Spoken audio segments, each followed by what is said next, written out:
नुसरत साहब, आपने ये जो जज्बात का इजहार हर जानिब से किया जा रहा है, एक तो पहले आप ये फरमाइएगा, ये कितनी बड़ी डेवलपमेंट है कि इमरान खान साहब को अपने आर्च राइवल मौलाना फजल रहमान की जरूरत महसूस हुई या उनकी जमात को हो रही है कि वो उनसे जाके मिले, सियासी गुंजाइशों की बात हो। क्या इमरान खान को भी रियलिटी चेक मिला है या इसके पीछे कोई और एजेंडा है कि भाई किसी तरह से मेरी जान खलासी कराई जाए, ये सारी जमातें कोई स्पेस क्रिएट करे मेरे लिए? क्या ये एजेंडा है या कोई और एजेंडा है जो कि इस वक्त जाहिर नहीं है या क्लियर नहीं है? मुनीब भाई, बहुत शुक्रिया। एक तो सबसे पहले आप जितने प्यार और मोहब्बत से बुलाते हैं, मैं असल में जी जब से ये मुलाकात हुई है जी, तो मैं उम्र के उस हिस्से में दाखिल हो चुका हूँ सर, जहाँ पे आदमी जो है ना काफ़ी सिनिकल हो जाता है, क्योंकि इतने अरसे से सियासत देख रहा हूँ। बिल्कुल। तो हमारे यहाँ जो पॉपुलर ओपिनियन है ना भैया जी, मेरा स्पॉन्टेनियसली उससे बिल्कुल ही मुख्तलिफ ख्याल आया था, वो आपकी खिदमत में बयान कर देता हूँ।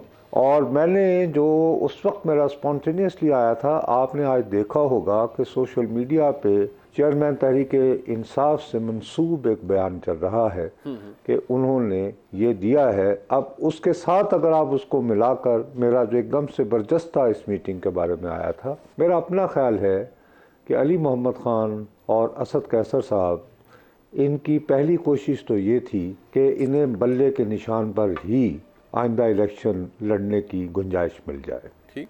गालिबन इनके जो इंटरेक्शन वगैरह हुआ जी, इससे उन्हें ये महसूस हो रहा है कि शायद बल्ले के निशान के साथ इनका इंतखाब लड़ना मुमकिन ना हो, क्योंकि इनके हल्के से कुछ और लोग जो हैं जिनको बल्ले का निशान वाकई चेयरमैन तहरीक इंसाफ की मंजूरी से मिलने हैं, तो वो कोई और देगा।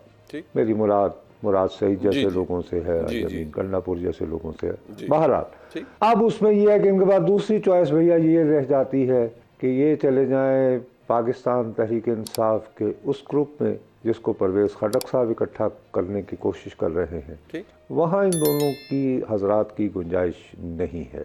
अली मोहम्मद ख़ान साहब का आपने देखा होगा, जब ये वज़ीर भी थे तो इनका काफ़ी माशाल्लाह मजहबी रुझान है।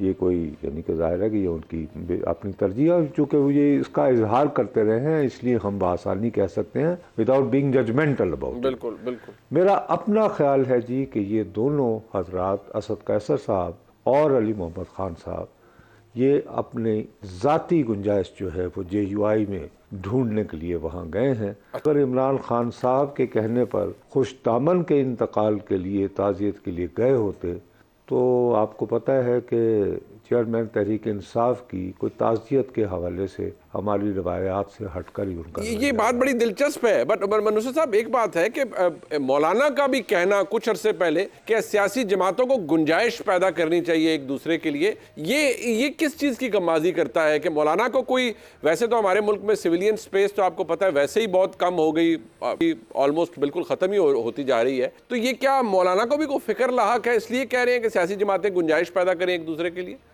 जी, मौलाना को जी फ़िक्र लाहक है, वो बहुत ज़ीरक सियासतदान हैं, लेकिन वो भाई अपनी गुंजाइश भी निकाल लेते हैं।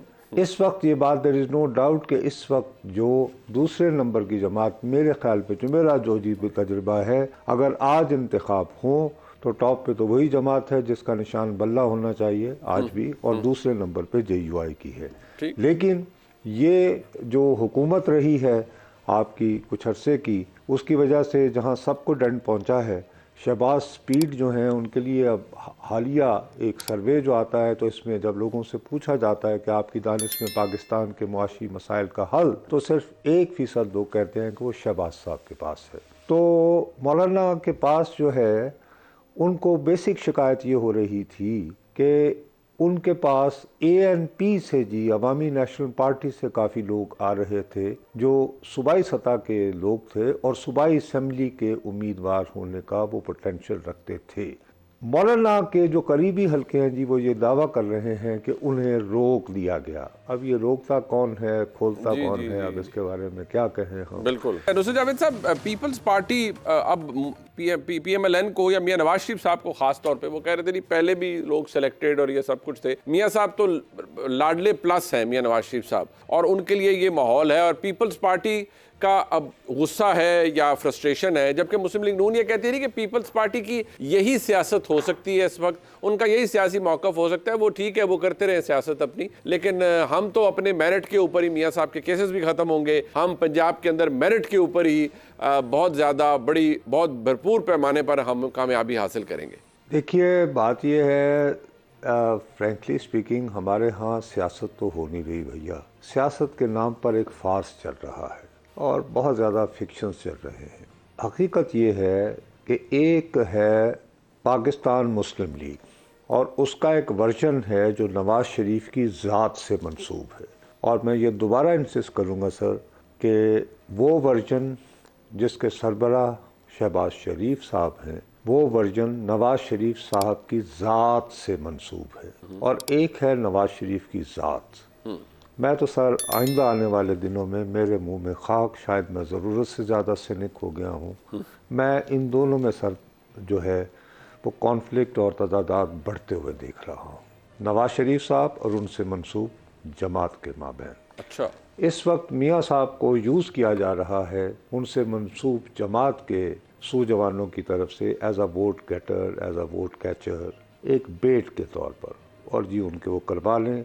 मैं अभी तक कन्विंस नहीं हूँ मुनीब साहब कि वो चौथी मरतबा पाकिस्तान के वज़ीर आज़म बन सकते हैं, क्योंकि एक इतना बड़ी रुकावट जो है वो सुप्रीम कोर्ट का फैसला, अब उससे किस तरह निकलना है। ठीक है, रिटर्निंग ऑफिसर इलेक्शन एक्ट के तहत मंजूर भी कर ले तो इनके खिलाफ जो शख्स कागजात नामजदगी जमा करवाया होगा वो कोर्ट्स वगैरह में जाएगा सर। तो unless there is a long legal battle, मियाँ साहब तो कंटेस्ट नहीं कर पाएंगे। अल्लाह करे मैं गलत हूँ, इस वजह से मेरे मुस्लिम लीग के आजकल बहुत सारे दोस्त मुझसे बहुत नाराज़ हैं, और माशाल्लाह मुझे वैसा ही ज़माना याद आ रहा है जब मैं पीटीआई की जो है वो उस पर होता था, और एंजॉय कर रहा हूँ, अच्छी खुशी हो रही है। मुझे भैया यूँ महसूस हो रहा है कि उनके चौथी मरतबा वज़ीर आज़म बनाने की राह इतनी बर्फ रफ्तारी से हमवार नहीं हो रही जितनी तेज़ी से उनके केसेस वगैरह जो हैं वो ख़त्म किए जा रहे हैं। बाकी शोशा है जी कि ठीक है, आपको प्रोटोकॉल भी मिल गया और ये भी मिल गया। और दूसरी बात यह है सर कि आपके साथ को मिल भी जाए तो वो शख्स बहुत ज़्यादती करेगा। आप लाहौर में ज़्यादातर अपना वक्त गुजारते हैं सर, मैं वहाँ का, मेरे बाप दादा नाना नानी वहाँ के रिहायशी हैं सर। किसी भी शख्स से मुस्लिम लीग वाले से पूछें, इसमें लाहौर के बहुत बड़ा मजमा था, इनकी एक्सपेक्टेशन से, मेरी एक्सपेक्टेशन से ज़्यादा था जो मीनार पाकिस्तान के पहले जमा हुआ। लेकिन सर बखुदा उसमें लाहौरियों की तादाद 5 से 7% से ज़्यादा नहीं थी। अगर कोई इसके अलावा करता है तो वो झूठ बोल रहा है, और वो मियाँ साहब के साथ भी ज्यादती कर रहा है, उन्हें इल्यूजन की ज़िंदगी में रख रहा है। और उसकी वजूहात मैं आपको गिनवा देता हूँ। इनके जो मुस्लिम लीग के MNAs हैं सर, इनकी MPAs से बहुत लड़ाइयाँ हैं। बिल्कुल। देन सारे के सारे इज्तमाही तौर पर सर ये मरियम नवाज शरीफ को ये कहते हैं कि अगर लाहौर मोबिलाइज हो गया तो क्रेडिट इसका मरियम को जाएगा। उस पर सर पेट्रियार्कल इश्यूज भी आते हैं। लाहौर से सबसे बड़ा क्राउड जो मीनार पाकिस्तान तक पहुंचा सर, वो बेदिया से आया था, और वहाँ पे कोई राना साहब हैं और कोई बरकी साहब हैं, उन्होंने शहबाज शरीफ साहब को कौमी असम्बली की सीट जितवानी है।